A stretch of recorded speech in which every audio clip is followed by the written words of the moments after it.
வச்சு எப்படி நல்லா இருக்க பாருங்க கேக்கு. இது உருண்டை வெள்ளத்தில் செய்கிறது. இதை எப்படி செய்கிறதுன்னு பார்ப்போமா? வீடியோ அதுக்குள்ளே போவாங்க. பாதாம், முந்திரி, உருண்டை வெள்ளத்தை செஞ்சு எடுத்துக்கணும். அது கொஞ்சம் நெய், ஏலக்காய் இதெல்லாம் சேர்த்து கேக் செய்கிறது எப்படின்னு பார்ப்போமா? இல்லை, முந்திரியை போட்டு வறுத்துக்கணும். லைட்டாக சிவக்கிற வரையும் வறுத்து முந்திரியை கொட்டி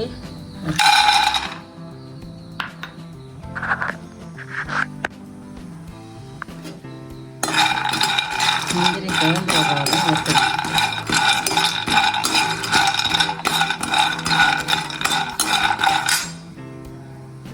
பாதாமை முதல் நாளே ஊற வச்சு தோல் எடுத்து அந்த முந்திரியை வறுத்த பிறகு அதோடு சேர்த்து இதையும் வறுத்துக்கணும். முந்திரி வறுத்த பிறகு அதை ஒரு பாத்திரத்தில் ஆற வச்சிடணும். அதே மாதிரி பாதாமையும் வறுத்துக்கணும். ரெண்டையும் கலந்து இந்த மாதிரி நைஸாக அரைச்சிக்கணும். கொஞ்சம் பல்ஸை விட்டு விட்டு அரைச்சோம்னா நல்லா இந்த மாதிரி வந்துடும். இதை அரைச்ச பிறகு வாணலில் பாத்திரத்தை வச்சு உருண்டை வெல்லம் செதுக்கி வச்சுருக்கோம்ல அதை போடணும். போட்டு ஒரு அரை டம்ளர் தண்ணி ஊற்றணும். வெல்லம் பாக ஆகிறதுக்காண்டி கொஞ்சம் போல் தண்ணி ஊற்றணும். ரொம்ப தண்ணி ஊற்றணும். தண்ணி ஊற்றி அது பாக ஆகிற வரை மூடி வைக்கணும்.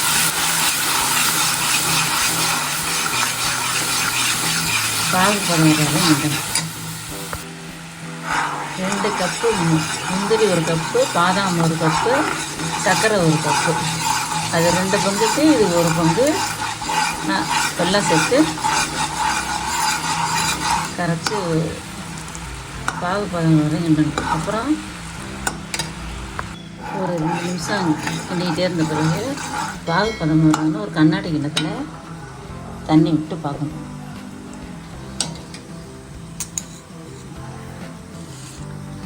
அதை எடுத்து பார்த்தோம்னா நல்லா இந்த மாதிரி உருண்டை பிடிக்க வேணும். பாகு ரெடி ஆகிடுச்சு. இதில் முந்திரியை சேர்த்துடலாம். இதில் நம்ம நுணுக்கி வச்ச முந்திரி, பாதாமி சேர்த்து கிளற வேண்டியதான். கொஞ்சம் கொஞ்சமாக கிளறணும். தண்ணி கொட்டிடணும்.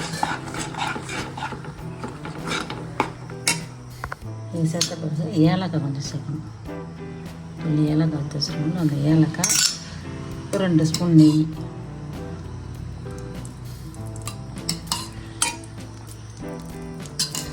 சேர்த்து நல்லா கிளறிக்கிட்டே இருக்கணும். அடுப்பை சிம்மில் வச்சு கிளறணும். ரெடியானதை இதை அப்படியே பாத்திரத்தில் போட்டுருணும். அப்படியே சமட்டியாக தடவி விடணும். இதை சமட்டியாக தோசைக்குள்ள வந்து நெய்யை தடவி நல்லா அமுக்கி தடவி விடணும். இந்த மாதிரி சமட்டியாக தடவின பிறகு அது தோசை திருப்பியாலே வச்சு கோடு போட்டுருணும். இந்த மாதிரி தோசை திருப்பியாலே வச்சு கட் பண்ணிவிட்டு ஆறின பிறகு எடுத்துடணும். ஆறின பிறகு கேக்காக எடுக்க வரும். ஆறின பிறகு இந்த கேக்கை எடுத்துடணும். ஆறின பிறகு இந்த மாதிரி பீஸ் பீஸாக எடுத்து வச்சிடணும்.